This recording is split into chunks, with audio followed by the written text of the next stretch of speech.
All right, so obviously this weekend was July 4th, and my message is certainly not on the July 4th holiday, but I do want to talk about that just a little bit.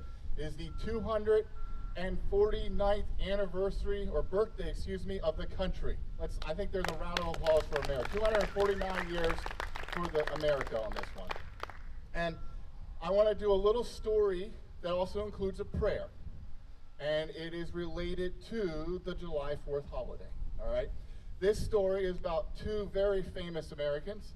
One is George Washington, and the other is a little bit less famous. It's John Marshall, the future Supreme Court Justice.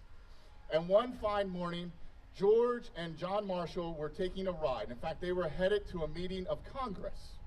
And George Washington, who was an excellent horseman, he was a very good horseman, all right? He liked the ride a lot.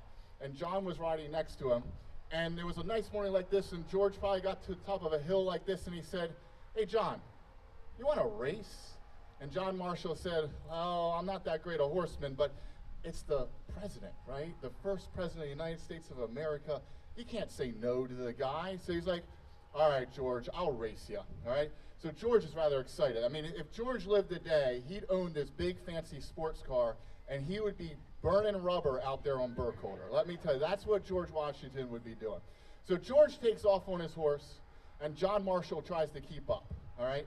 And of course, when you're riding a horse, unless, as those of you who are horsemen know, unless you're riding it correctly, it can be uncomfortable if you don't know how to post. And John Marshall certainly did not know how to post correctly. And in the process of riding this horse, he split his britches on his way to a meeting of Congress, all right? So he split them, and the tear was in a rather strategic location, to say the least, all right? So they get to their location, and they dismount, and John Marshall's about to walk into a meeting of the United States Congress, the future Supreme Court Justice, and he's got a big split in his pants. And so what do, right? You gotta go, you gotta do this. So he pulls out his handkerchief. I'll demonstrate here, all right? Pulls out his handkerchief, and this is actually a true story, guys. This is at the Mount Vernon estate. They actually have this story printed there.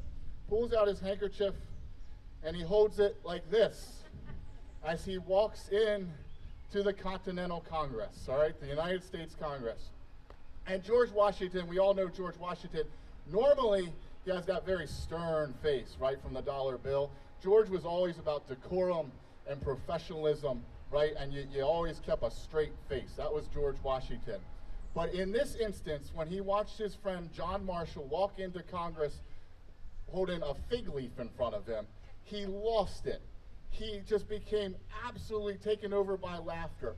And when he became overtaken by laughter, we all know George had fake teeth. His fake teeth started to fall out of his mouth. So John Marshall and George Washington, these paragons of our constitutional republic, walked into a meeting of the United States Congress, one with a hanky in front of him, and the other trying to hold his fake teeth in. And what's the point of this story? Laugh. Don't take yourself too seriously in life. Life becomes absurd, there's messes, things go wrong, and the best thing you can do is just laugh. Never take yourself too seriously. You know, we sometimes look at our founding fathers and they're like cardboard cutouts, aren't they? Or we look at them and they're just always stern. They look at us back from portraits. But in reality, these were guys and gals just like you and me, and they laughed. They had a good time. All right, so my prayer for all of you today, because we're going to talk about imperfections and things that don't go right in our lives and mistakes that we do, is to sometimes just laugh and enjoy. And I hope you'll laugh and enjoy both Troy and myself up here today as we deliver this message to you. Amen.